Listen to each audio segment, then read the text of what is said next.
1220 hectares, 1500 espèces animales et végétales recensées. Talus, mares, prairies pâturées, tritons crétés, campagnols, amphibies. Sur ce bocage-là, un aéroport bientôt. C'est le projet en tout cas, depuis 40 ans. Le 25 janvier, la justice a décidé. 11 familles et 4 exploitations agricoles sont expropriables. Ils doivent partir. La réalisation du projet, déclaré d'utilité publique en 2008, a donc repris son cours normal. Par ailleurs, vous savez aussi, les marchés pour les travaux de débroussaillage de la future voie de desserte de Notre-Dame-des-Landes ont été attribués en fin d'année. Et je le rappelle, ce projet est en effet soutenu par l'ensemble des collectivités locales. Ce projet est nécessaire pour des raisons économiques. Il doit se poursuivre. Avançons sur ce projet-là. C'est ça aussi, respecter la parole. Le temps d'un week-end de grands travaux sur la ZAD, la zone à défendre, nous sommes allés rencontrer ces habitants qui luttent encore. Mais pourquoi, au fond ?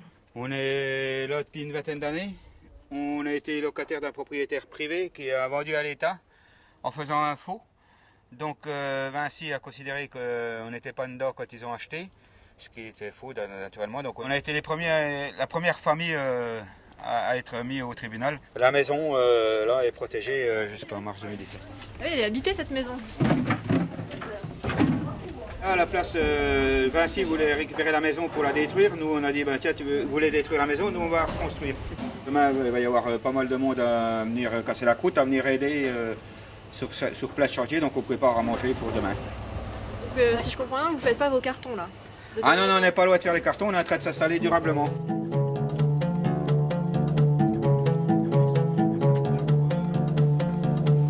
Depuis les expulsions, on a reçu des gens dans la grange, justement, qui s'étaient fait virer de chez eux, tout ça, qui ont habité l'hiver là, en 2012.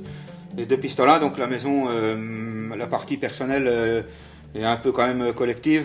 Donc on a souvent des monde qui revient tous les trimestres, on organise des banquets avec notre production. C'est la tradition c'est locale. La tradition, ouais.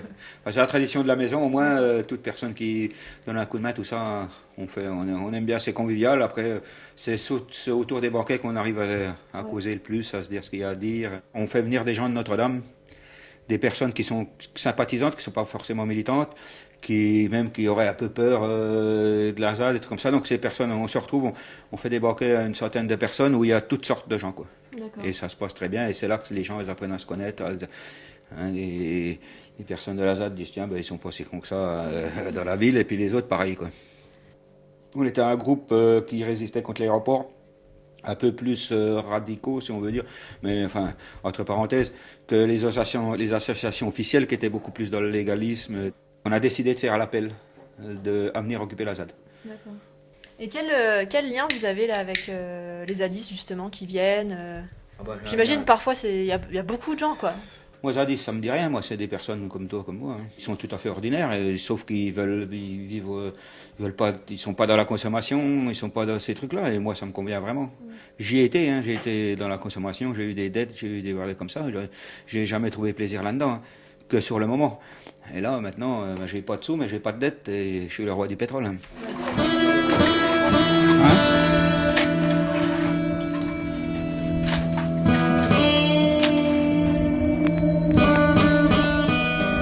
Un plan de long terme qui est créer une auberge où les gens puissent venir manger de l'extérieur et faire du lien, etc. Et voilà. Et l'autre plan, plus défense, c'est d'avoir une cantine très fonctionnelle ici qui puisse servir en cas d'expulsion de travaux. Et vu qu'on manque d'un espace pour faire des banquets, on s'est dit qu'on allait raménager ici. Et du coup, en haut, le but c'est de faire une salle avec 50 couverts. Et ici, une grande cuisine avec un plan de travail inox, c'est tout ce qu'il faut. Sachant qu'avec les temps qui courent et les temps qui viennent, ce sera assez décisif d'avoir un endroit où à 8, tu peux faire à manger pour 300 matin et soir.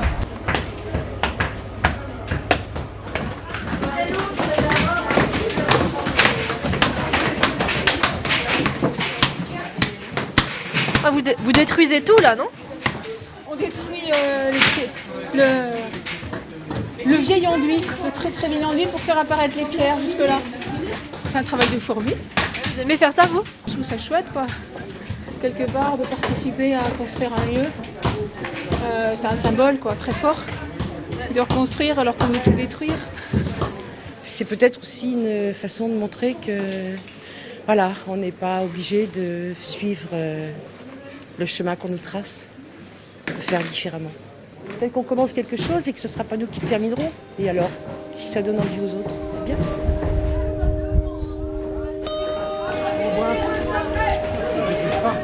C'est la grève, on boit un coup, c'est ça?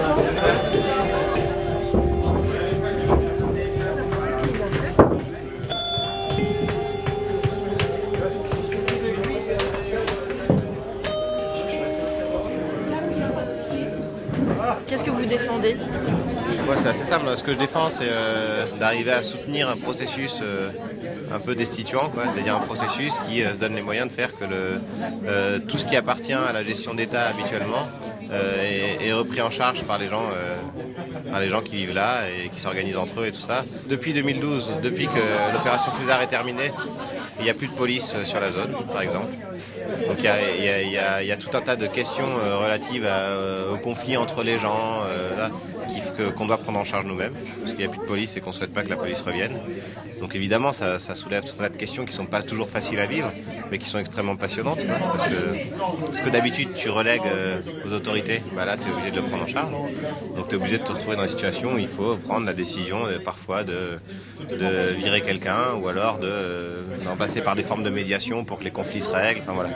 Ici, c'est un terrain d'expérimentation fabuleux, quoi.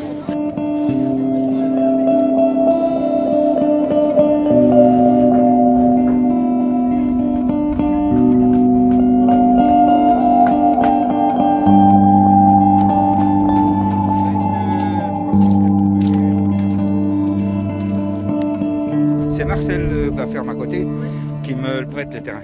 Donc en échange, je lui donne, quand on tue les poulets, je lui file un poulet, enfin, on fait un système d'échange. Okay. À côté, son pré, là, c'est à lui, tout ça aussi. C'est un lieu, là, tout ça, toutes ces terres auxquelles tu es attaché, toi? Oui, autrement je ne resterai pas. Mais je ne suis pas attaché dans le but matériel, je suis attaché par le biais des réseaux, des copains qu'on s'est fait et compagnie. C'est juste une. C'est plutôt les gens, mais les terres en elles-mêmes. Les terres, si, parce que c'est de la terre nourricière, c'est nos terres. Si tu n'as pas de terre, tu ne manges pas. Quand les gens ils disent. Des gens ils disent ah, mais ils ne travaillent pas, ces gens-là, c'est des feignants. Je dis non, ici, ils travaillent. Ils n'ont pas d'activité salariale, mais ils travaillent. Donc là, on va aller voir chez mon voisin, Marcel. Celui que je parlais qui me prêtait le terrain là, ouais. C'est un fermier qui est expropriable.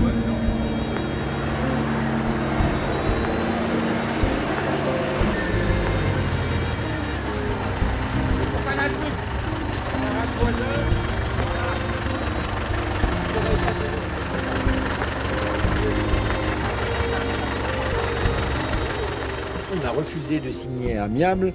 On est propriétaire des bâtiments ici, de la maison. Et voilà, on a dit à Vinci, on tiendra jusqu'au bout, c'est vous qui nous mettrez dehors. Sur le plan juridique, c'est fait, ils nous ont mis dehors.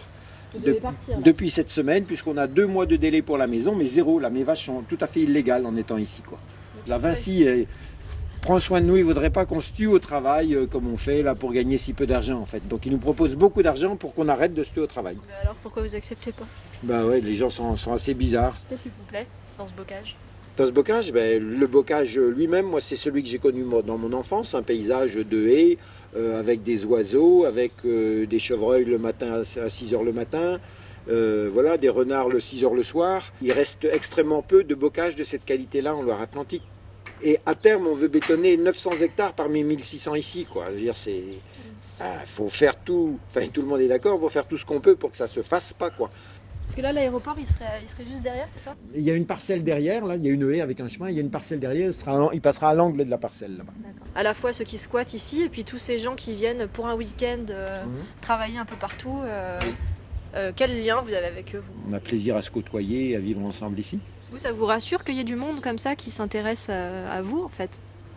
C'est indispensable. Je veux dire, si on se battait seul pour dire nous on reste ici, on partirait rapidement. C'est assez fondamental en fait qu'ils soient là.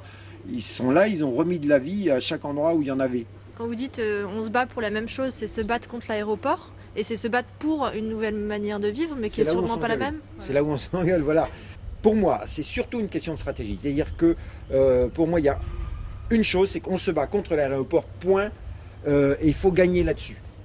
Donc globalement, c'est quand même se battre pour une société différente. On ne se bat pas pour dire juste on protège les terres et puis nous on va s'agrandir, on va doubler notre surface, on va devenir des gros agriculteurs. Ça ne nous intéresse pas du tout. Et donc derrière de ça, on a besoin d'une folie d'expérimentation, de tentatives différentes, dont 90% ne marcheront pas, mais s'il y a 10% qui marchent, c'est extraordinaire, il faut protéger ça, quoi. Demain, quand l'aéroport tombe, il faut absolument qu'on garde, et on est tous d'accord là-dessus ici, il faut qu'on garde cette diversité-là, quoi. Des gens comme moi qui ne travaillent pas parfaitement, etc., qui sont dans les normes, dans les choses et autres, et qui en ont le souci, et puis des gens qui font extrêmement différemment, mais qui se côtoient et qui, d'abord, s'écoutent, s'entendent, et arrivent à vivre ensemble les uns les autres, et ce qui rend l'ensemble beaucoup plus fort. Et ça on y tient. Protéger un écosystème humain, c'est ce que cherchent ceux qui luttent encore contre la construction de l'aéroport de Notre-Dame-des-Landes. Les habitants de la région qui sont invités à participer au référendum pour décider si le projet doit se poursuivre ou non, ont-ils conscience de cette écologie de la relation humaine en construction sur la zone ?